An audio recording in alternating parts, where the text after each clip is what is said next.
A very good morning to all of you, my dear children. In this video, I would like to discuss how microbes can be used as biofertilizers. It is under the chapter Microbes in Human Welfare.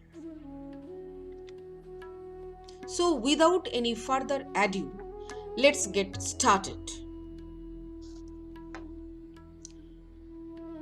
Our lifestyle is responsible for increasing the environmental pollution. To fulfill the increased demand of the food for the population boom, chemical fertilizers are used by the farmers. But these chemical fertilizers are not biodegradable. It has long-term impact, adverse effect on the environment, responsible for increasing the pollution level. So there is a huge pressure to switch over to organic farming, and there is a huge pressure to use the biofertilizers instead of chemical fertilizers. Let's discuss in detail, right? First, what is biofertilizers?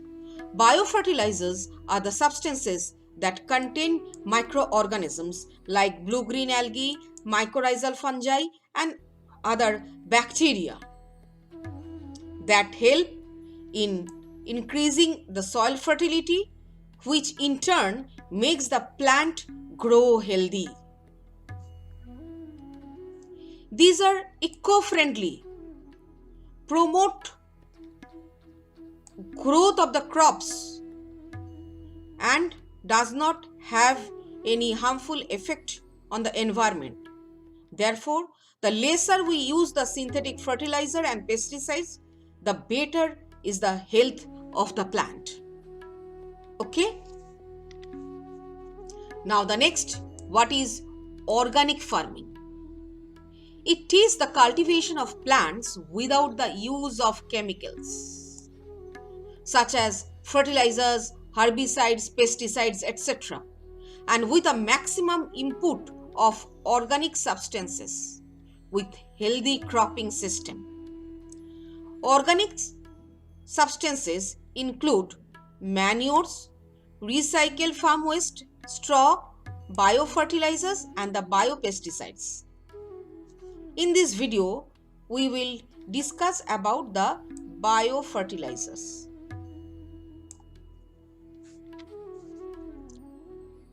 As I told you that variety of microbes, cyanobacteria, bacteria, fungi are used as biofertilizer. Let's discuss one by one. Rhizobium. It is a nitrogen fixing bacteria.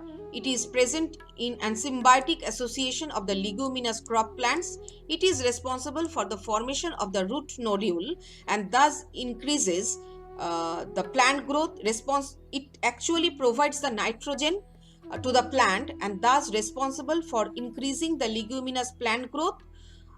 It helps in plant nutrition and also increases the soil fertility, and it does not have any lethal effect on other organisms and does not harm the environment. And rhizobium in turn get the food from the leguminous plant. Now the next one, that is the azotobacter, that is a free living bacteria which can fix the atmospheric nitrogen. Only the drawback for using this azotobacter is that they cannot survive in the wetland conditions. Therefore, the azotobacter needs to be regularly applied in the soil that have a very little fertility, right? It is available in the market in the form of packets. The farmers can buy it and can use it after mixing it in water.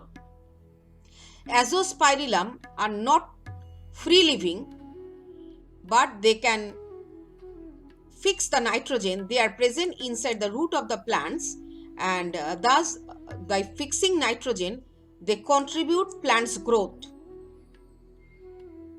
When the pH level above 6, it works best. Okay, this is the Azospirillum.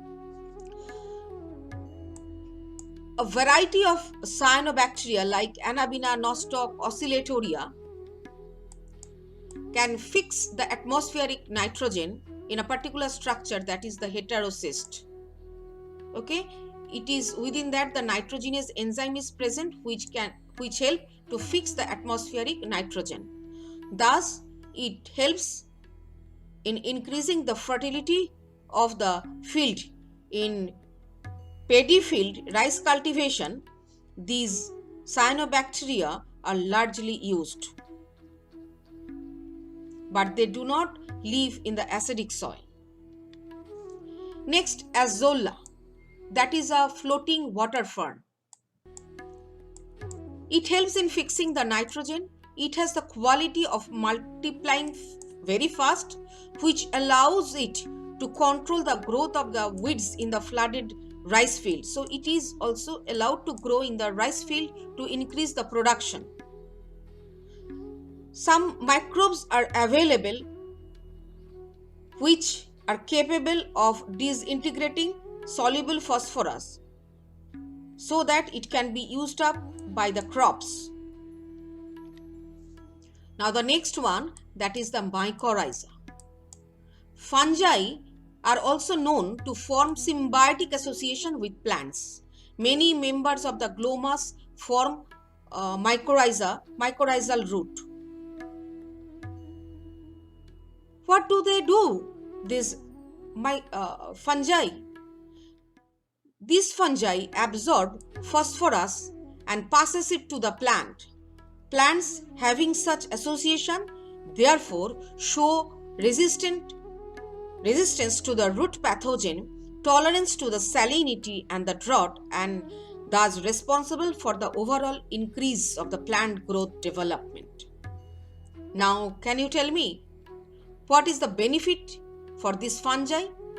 They are drawing the nutrition from the plants, right? Because they are the saprotrophs, the heterotrophs, they cannot make their own food. So they are drawing the nutrition from the plants, but in turn, they help the plant in these various ways that just now I have discussed. Now, in a nutshell, we can say that biofertilizers used nowadays by the farmers, because it helps to maintain the symbiotic relationship, it helps to increase the fertility of the soil chemistry cannot be disturbed, suppress the soil-borne pathogenic diseases in the crops, it enhances the crop production, and also it helps to maintain microbial consortia in the soil, which is also required. That is the long-term vision. The farmers buy different types of biofertilizers from the market, which is available in India in the market, that are bought by the farmers and time to time used by them in the field to replenish the soil, to increase the fertility. Thus, it helps in the growth of the production. This brings me to the end of this video. I hope you have enjoyed and it is clear to you. Thank you, my dear children. Be curious, be inquisitive, and keep learning. Thank you.